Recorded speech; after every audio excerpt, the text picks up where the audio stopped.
የ67 ቢሊዮን ብር ልዩነት አለ።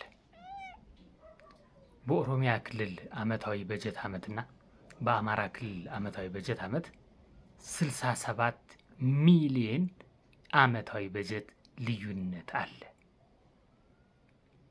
ይህ እንዴት መጣ? ልዩነቱስ በዚህ ያክል መጠን እንዴት ሊሰፋ ቻለ? ይህ ልዩነት ፍትሃዊ ነው ወይስ ደግሞ ኢፍትሃዊ ነው? ለምን የሚለውን ነገር እናያለን። ይህን ፕሮግራም ከወደዱት ላይክ፣ ሼር ኤንድ ኮመንት ያድርጉ። ለወዳጆ ለጓደኛው ያድርሱ። እንግዲህ በዋነኝነት በኢትዮጵያ በጀት ሲበጀት የህዝብን ቁጥር በዋነኝነት መሰረት አድርጎ ይበጀታል። ስለዚህ በውኑ ይህን ያክል የ67 ቢሊዮን ብር በኦሮሚያ ህዝብና በአማራ ህዝብ ይህን ያክል ልዩነት ኖረው ነው ወይ የሚለውን ነገር በትንሹ በማስረጃ ላይ ተደግፈ ምና ይሆናል። ስለዚህ ይህን የህዝብ ቁጥር ወደኋላ ሳብለን አንዳንድ የሀገራዊ የቤትና የህዝብ ቆጠራ ስታቲስቲኮችን እንይ። ስለዚህ በ1984 የተቆጠረውን የህዝብ ቁጥርና አሁን ደግሞ ለመጨረሻ ጊዜ እኔ ያገኘሁት የ2007 የህዝብ ቁጥር መጠን እንመለከታለን። የመጀመሪያው በ1984 በአውሮፓውያን አቆጣጠር ወይ ደግሞ በ1991 የህዝብና የቤት ቆጠራ መሰረት ኦሮሞ 13 ሚሊዮን 27075 ወይም ደግሞ የሀገሪቱ 30.57% ይዝ ነበር። አማራ 12 ሚሊዮን 55250 ወይም ደግሞ 28.29 የሀገሪቱን ጠቅላላ የህዝብ ቁጥር ድርሻ ይዝ ነበር። ልዩነቱን ስናይ በ972625 ነበረ። ድጋሚ ቆጠራ የተካሄደው በ1994 ሲሆን የኦሮሞ ህዝብ ከ13 ሚሊዮን ወደ 17 ሚሊዮን 80318 ያ ማለት የኢትዮጵያን ህዝብ ቁጥር 30.1% ብቻ ይዝ ነበረ። የአማራ ህዝብም ወደ 16 ሚሊዮን 7933 ያ ማለትም 30.1% የሀገሪቱን ቁጥር ይዝ ነበረ። ልዩነቱም 1 ሚሊዮን በኦሮሚያና በአማራ ህዝብ ቁጥር ልዩነቱ በ1994 የህዝብና የቤቶች ቁጥር መሰረት 1 ሚሊዮን 702385 ነበር። ቅድሚያ በ1984 972625 ነበረ። ከዛ በተረፈ ወደ 1 ሚሊዮን 702885 አደገ። ይጠበቃል። ከእንደገና ቆጠራ የተካሄደው በ2007 ዓ.ም ነው። እኔ ከያዝኩት መረጃ መሰረት የኦሮሞ ህዝብ ከ17 ሚሊዮን ከ1994 ከነበረው ወደ 25 ሚሊዮን 488344 አደገ። ያ ማለት የሀገሪቱን 34.5% ቁጥር ይዝ ነበር። የአማራ ክልል ህዝብ ደግሞ በ1994 ከተቆጠረው 16 ሚሊዮን ውስጥ ወደ 19 ሚሊዮን 867817 ያ ማለት 26.9% ብቻ። ያ ማለት ከስንት ወደ ስንት ቀነሰ ማለት ነው? ቅድሚያ በ1994 30.1 ነበረ። ከዛ በኋላ በ2007 ሲቆጠር ደግሞ 26% ሆነ። ስለዚህ የሀገሪቱን ህዝብ ቁጥር ከ30.1% ወደ 26.9% ዝቅ አለ ማለት ነው ድርሻው። ከዚህ ውስጥ በኦሮሚያ ክልልና በአማራ ክልል ልዩነቱ ስንት ሆነ? 5 ሚሊዮን 620527 ሆነ።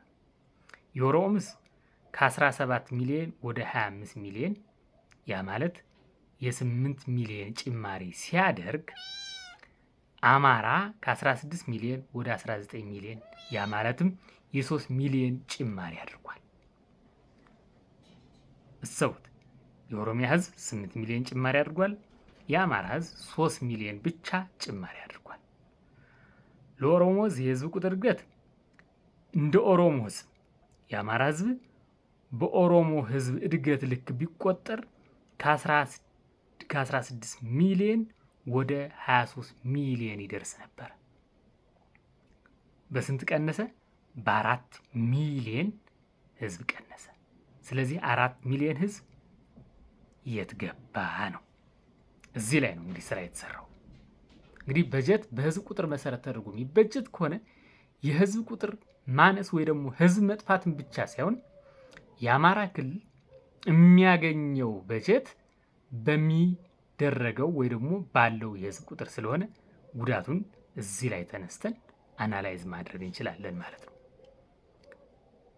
ከዛ ውጭ የህዝብ መጥፋት ብቻም አይደለም የሚገርሙ የህዝብ ዓመታዊ እድገት ምጣኔ ላይም ትልቅ የሆነ ልዩነት አለ። ምሳሌ እንውሰድ። በትግራይ ዓመታዊ እድገቱ 2.5% ነው። ደግሞ ዓመታዊ የህዝብ እድገት ምጣኔ 2.5%። አፋር 2.2%፣ ኦሮሚያ 2.9%፣ ሶማሊያ 2.6%፣ ቤኒሻንጉል ጉሙዝ 3%፣ ጋምቤላ 4.1% ያድጋል። አማራ ደግሞ ዓመታዊ የህዝብ እድገት ምጣኔው 1.7% ብቻ ነው በአመት የሚያድገው። በዚህ የህዝብ ቁጥርና የህዝብ እድገት ምጣኔ መነሻ በማድረግ አመታዊ በጀት ይበጀታል ማለት ነው። ስለዚህ ሌላው 4%፣ 3%፣ 2.9%፣ 2.6% ሲያድግ አማራ ግን በ1.7% ብቻ እድገት ያሳያል። እዚህ ላይ ጥያቄ ያስነሳል። የአማራ ህዝብ ከሌላው ህዝብ በተለየ መልኩ አመታዊ እድገቱ 1.7 ብቻ የሆነበት ምክንያት ምንድን ነው? መነሻው በአማራ ህዝብ ላይ የተለየ የህዝብና የቤተሰብ የምጣኔ ሳይንስ ፖሊሲ ወጥቷል ወይ? ምንድን ነው ነገሩ? የአማራ ህዝብ ከ1.7 በላይ እንዳያድግ ምንድን ነው የከለከለው? ከሌላው የኢትዮጵያ ህዝብ ምን የተለየ የወሊድ ስርዓት አለው የአማራ ህዝብ የሚል ጥያቄ ያስነሳል። ስለዚህ እዚህ ላይ የሆነ ያልተገባ ፖለቲካዊ ይሁን ማህበራዊ፣ ኢኮኖሚያዊ ሴራ እንዳለበት ያሳየናል። ስለዚህ ይህን መሰረት ተደርጎ በጀት የሚበጀት ከሆነ ምናልባት እንደ መነሻ በኦሮሚያን እንይ። ለምሳሌ አንድ ክልል አንስተን የኦሮሚያ ክልል በ2017 የኦሮሚያ አመታዊ የበጀት መጠን 74 ቢሊዮን ነበር። የአማራ ክልል አመታዊ በጀት 46 ቢሊዮን ነበር። ልዩነት 28 ቢሊዮን። በ2018 የኦሮሚያ ክልል አመታዊ በጀት 108 ቢሊዮን ነው። በአማራ ክልል አመታዊ በጀት 67 ቢሊዮን ነው። ልዩነት 41 ቢሊዮን አለ። በ2019 በጀት ዓመት የኦሮሚያ ክልል በጀት መጠን 179 ቢሊዮን ሲሆን የአማራ ክልል በጀት ዓመት 112 ቢሊዮን ነው። ልዩነቱ 67 ቢሊዮን። ስለዚህ በየዓመቱ ከሚደረገው የህዝብ እድገት ምጣኔ መሰረት ተደርጎ በጀቶች ልዩነት ይሰራሉ። ስለዚህ የበጀቱ ልዩነት ሳይሆን መሰረታዊ ችግሩ የህዝብ እድገት መጠንና በትክክል መሬት ላይ ወርዶ ቆጥሮ የመያዝ ይሆናል ማለት ነው።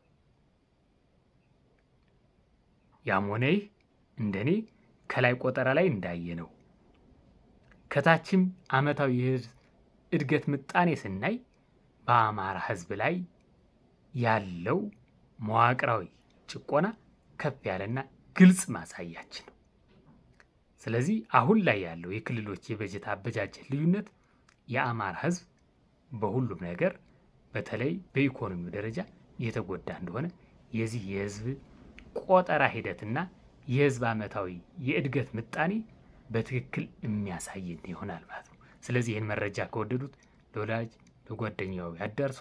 ሼር፣ ኮመንት፣ ላይክ ያድርጉ። በሌላ መረጃ እንመጣለን። ለዛሬው እናመሰግናለን።